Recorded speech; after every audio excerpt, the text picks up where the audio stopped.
বর্তমান সময়ে আপনারা দেখতেছেন যে ছোট ছোট মাসুম বাচ্চাগুলা চোখের সামনে দাফন দিয়ে দিতেছে। মানে ভিডিওগুলা চোখের সামনে আসলে নিজে অনুভব করলে বোঝা যায় যে এত ছোট মাসুম বাচ্চাগুলা তারা মেরে ফেলতেছে, এত ছোট ছোট মাসুম বাচ্চাগুলা তারা মেরে ফেলতেছে। সন্তানের কাঁধে, বাবার কাঁধে সন্তানের লাশ, কত বড় কষ্টের যে একমাত্র যে মা বাবা, যে সন্তান তার মৃত্যুবরণ করছে, বাবা মার কাঁধে লাশ সে দাফন করছে, একমাত্র সেই বলতে পারবে। আসসালামু আলাইকুম রহমতুল্লাহি বরকাতু। আশা করি সবাই ভালো আছেন। আলহামদুলিল্লাহ, আমিও ভালো আছি। দেশ এবং প্রবাস থেকে যারা আমার এই ভিডিওটা দেখছেন, আপনাদের প্রতি অনেক ভালোবাসা ও অভিনন্দন। আজকে কথাগুলো খুব ভারাক্রান্ত হৃদয় নিয়ে কথাগুলো বলতেছি। বর্তমানে আপনারা জানেন যে ইসরায়েলের পক্ষ থেকে ফিলিস্তিনকে যে নির্মম নির্যাতন তারা চালাইতেছে।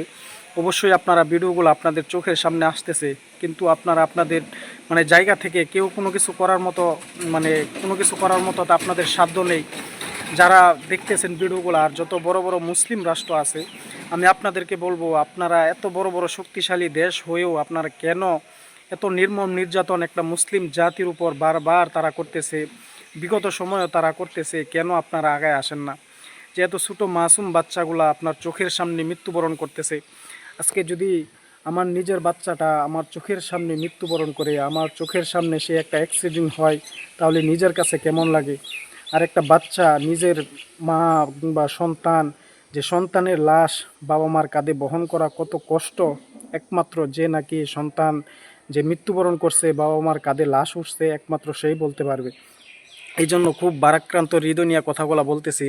আপনারা যত বড় বড় মুসলিম রাষ্ট্র আছেন, আপনারা কেন আগায় আসতেছেন না? আপনারা কেন আজকে একটা হিন্দুর উপর যদি একটা নির্মম নির্যাতন চালায়, তারা সারা দেশ মনে করেন আন্দোলন করে, সারা দেশ তারা জায়গা উঠে, অথচ একটা মুসলিম জাতির উপরে, ফিলিস্তিনের উপরে বারবার তারা নির্মম নির্যাতন চালাইতেছে, হাজার হাজার মাসুম বাচ্চা মেরে ফেলতেছে, হাজার হাজার বোমা তারা ফেলে, হাজার হাজার বিল্ডিং সব কিছু ধ্বংস করে ফেলতেছে। অথচ আমরা যত বড় বড় মুসলিম রাষ্ট্র আছি, এত শক্তি থাকার পরেও আমরা আগায় আসতেছি না। তারপরও কিছু কিছু আগায় আসতেছি, কিন্তু পরিপূর্ণ আপনারা যদি আপনাদের জায়গা থেকে চেষ্টা করতেন, তাহলে এই ফিলিস্তিনকে আরও বিগত সময়ে আপনারা বিজয় করে ফেলতেন। কিন্তু এখন যে কথাটা আমি বলতে চাইতেছি, যে মুসলিম রাষ্ট্রগুলো আছেন, আপনারা আপনাদের শক্তি প্রয়োগ করুন, আপনারা এটা যুদ্ধের মাধ্যমে ঘোষণা করুন, যুদ্ধ ঘোষণা করুন। বিগত সময়ে প্রিয় নবী হযরত মুহাম্মদ সাল্লাল্লাহু আলাইহি সাল্লাম, অবশ্যই আপনারা জানেন যে সব কিছু যুদ্ধের মাধ্যমে আমরা বিজয় উল্লাস করে আসছি, বিজয় উল্লাস করছে নবীজি সাল্লাল্লাহু আলাইহি সাল্লাম। এই জন্য যে মুসলিম রাষ্ট্রগুলো আছেন, আপনারা যুদ্ধ ঘোষণা করুন, ফিলিস্তিনে ইসরায়েলের বিরুদ্ধে আপনারা যুদ্ধ ঘোষণা করুন। সেই যুদ্ধের মাধ্যমে ইনশাআল্লাহ আমাদের বিজয় চলে আসবে। আর যারা নাকি আমরা সাধারণ মানুষ আছি, যে এখন আমি আমার জায়গা থেকে বলতেছি, একমাত্র আমি আমার পক্ষে এখন কোনো কিছু করা সম্ভব না। আরও যারা সাধারণ মানুষ আছেন, আপনাদের পক্ষেও কোনো কিছু করা সম্ভব না। এই জন্য আপনারা আপনাদের জায়গা থেকে দোয়া করুন, আল্লাহ তাআলা যেন এই ফিলিস্তিনকে বিজয়ী বানায় দেয়, আর এই ফিলিস্তিনকে যেন ইসরায়েলের বর্বর নির্যাতন থেকে হেফাজত করে। আর বর্তমান সময়ে আপনারা দেখতেছেন যে ছোটো ছোটো মাসুম বাচ্চাগুলা চোখের সামনে দাফন দিয়ে দিতেছে।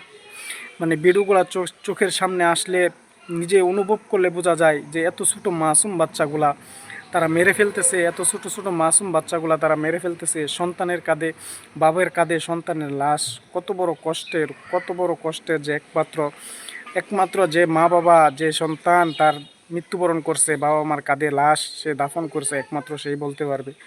এই জন্য যারা নাকি আমরা সাধারণ মানুষ আছি, আপনারা আপনাদের জায়গা থেকে দোয়া করুন, আল্লাহ তাআলা যাতে সেই নির্মম নির্যাতন থেকে সবাইকে হেফাজত করে। আরেকটা কথা হলো, যারা নাকি মুসলিম জাতি আছি, আমরা বড় বড় অনেক শক্তি আমাদের, কিন্তু সেই শক্তিগুলো আমরা প্রয়োগ করতেছি না। অবশ্যই বিশেষ করে অনেকেই বলেন যে, ভিডিওতে অনেক ভাই কমেন্ট করে বলে যে সৌদি আরব এত বড় একটা দেশ, এত শক্তি তাদের, আরও অনেক দেশ আছে, তুরস্ক আছে, ইরান আছে। অবশ্যই আপনারা অনেক দেশ কিন্তু সেটার বিষয় নিয়ে আগায় যাইতেছে, তারা যুদ্ধ করতেছে।